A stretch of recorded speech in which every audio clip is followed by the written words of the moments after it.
I got a trip next week that I can't cancel. That's They don't care about that. yeah. I was like, it's non-refundable. They're like, and? But I did not get selected. I think maybe what we do for work may have contributed to me not being selected. I don't know. Maybe Sportsmanlike for the win. Let's go.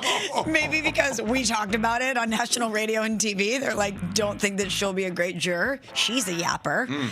So unfortunately was not picked, but made some great friends and had some good experiences along the way. What did you say made great friends? Define that exactly. I have connected with 3 or 4 people from my juror pool on social media. I'm going out to get drinks with one of them when I get back from my trip. What? I made some friends. So odd to me. You're just hanging out with random jurors. I still don't think you understand the process. In this last 2 minutes, you basically asked whether or not you could squeal on everything in the case, and you made it seem like all the jurors were armed. I don't think that you understand how to go about this. They were armed with excuses. Okay. Nothing else. All right. Yes, but Sounds like they were ready to go, from my perspective. They knew what was going down. They were smart. Yeah. So that was Friday. Saturday we had Elimination Chamber. It was great. When CM Punk came out to the Alan Parsons Project, right? I think it's what it's called. Serious is what it's. I mean, what a move! What a move! And then Seth coming out there, and now we're gonna set up Cody Rhodes. Oh, Randy Orton wins the Elimination Chamber on the men's side, as we predicted on Friday. Rhea Ripley won on the women's side. AJ Lee won, beat Becky Lynch, made her tap out, and so now you're gonna set up on Friday an interesting match between Drew McIntyre and Cody Rhodes. And Cody Rhodes, a lot of people think is gonna win, and then face Randy Orton in at WrestleMania. Of course, all of this available, the premium live events with the ESPN Unlimited partnership, and there's a lot of internet buzz. And we asked Cody about this, whether or not he could turn heel. There were little moments where Cody was kind of alluding to the idea of turning heel. So you have all of that, and obviously that was fun over the weekend to watch. And then we get to Sunday, where a bunch of NBA games here on ESPN and ABC, including the Knicks and the Spurs. And the New York Knicks, heck of a win. They beat the San Antonio Spurs and snapped their 11-game winning streak. They win 114-89. The Knicks, 39-22. Wemby with 25 points. Mikal Bridges was great in this game with 25. I thought Mohamed Diawara was ironically the key for the Knicks. Gave him great minutes off the bench. He was awesome. Who nobody's ever heard of, and I don't mean to be disrespectful. I mean to actually point out the difference. What was the biggest storyline with the Knicks last year? It was firing Tom Thibodeau, hiring Mike Brown. What was one of the reasons? Well, he doesn't use his bench. Well, in some ways, using your bench in the NBA is dusting off a guy that no one's ever heard of to give you minutes to help you win a game like that with against San Antonio. But the Knicks right now, one of probably 4 or 5 teams in the East that think they can get to the finals, and a game like that gives you hope if you're a Knicks fan. Yeah, it does. And here's the thing. The Knicks know that they can have these types of heights, and let's not forget, they actually beat the San Antonio Spurs in the in-season tournament in the finals in order to hang the banner. But I guess when it comes to this team and whether or not they can be trusted when it matters the most in the postseason, the inconsistency is what gives me cause to pause, and it's mainly what they are on the defensive end of the court. I don't worry about the New York Knicks being able to get buckets. They got plenty of guys that can do that, and Jalen Brunson is always going to find a way to set up the offense. He's going to find his shot. He's going to be able to facilitate the greatness of others on the offensive end. Can this Knicks team consistently get stops? And yesterday they proved that they could. And I was impressed with how they were able to throw Wemby off his game on the offensive end of the court. Mitchell Robinson and Karl Anthony Towns, that tandem, those two bigs, being able to take turns throwing them at Wemby, it seemed to throw him off just enough where Wemby couldn't be that force multiplier for the rest of the guys on his team. And so I came away from that game looking at the Knicks as a team that has zero excuse as to why they can't make a run to the NBA Finals. The only thing that would get in their way is not the talent level, but it's the mentality.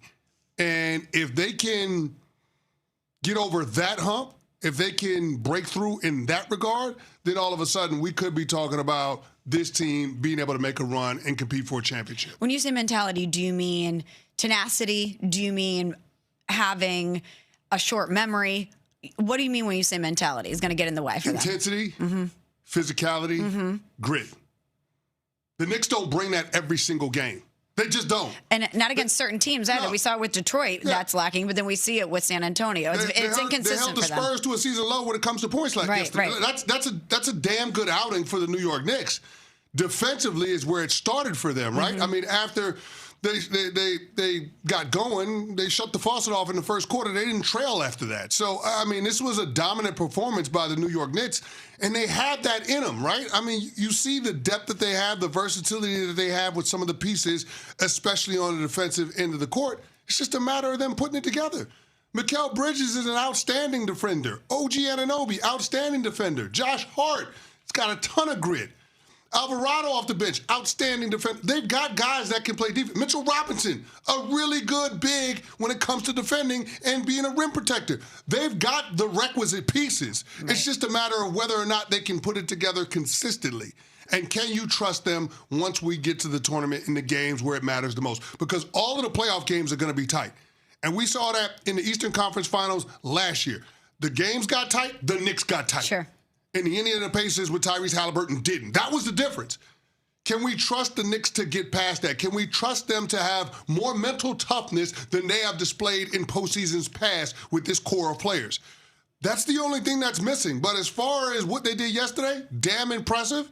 We already knew that they could beat the Spurs, but doing it again just proves it wasn't a fluke. Now we know talent ain't the issue with the New York Knicks. Yeah. It's just a matter of mindset. And a big reason why the organization decided to pivot off of Tibbs and go toward Mike Brown was because they felt like they needed something different. They felt like from an intangible standpoint, they needed to tweak something.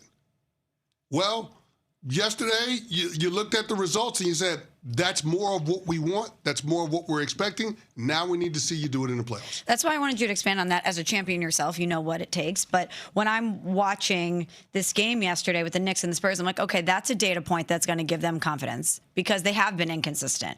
And I thought about the fact that as we're getting closer to the playoffs and the landscape of the NBA is taking shape in a significant way, the pressure on the Knicks is going to go through the roof. You fired Tibbs after having the most success than you've had in a quarter century because you need to get to and win an NBA Finals.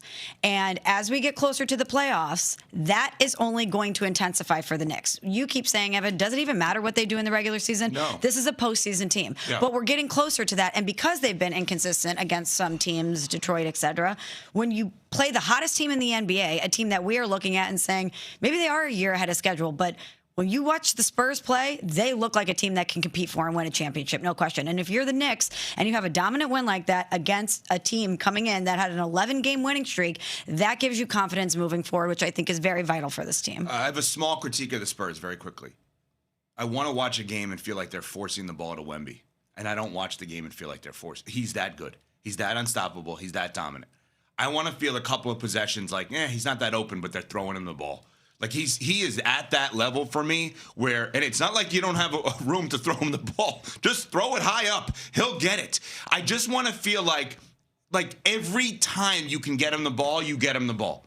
And I don't necessarily feel like that, which means they're playing the right way. But at some point, this separation between him being the best player in the league and everybody else on that team being really good needs to happen. I'm not saying he's the best player in the league. I'm saying he's going to be at some point soon. Well, yeah, I mean, he's in my opinion, the top 3 MVP candidate this year. But here's the thing. Yesterday, Wemby was bad.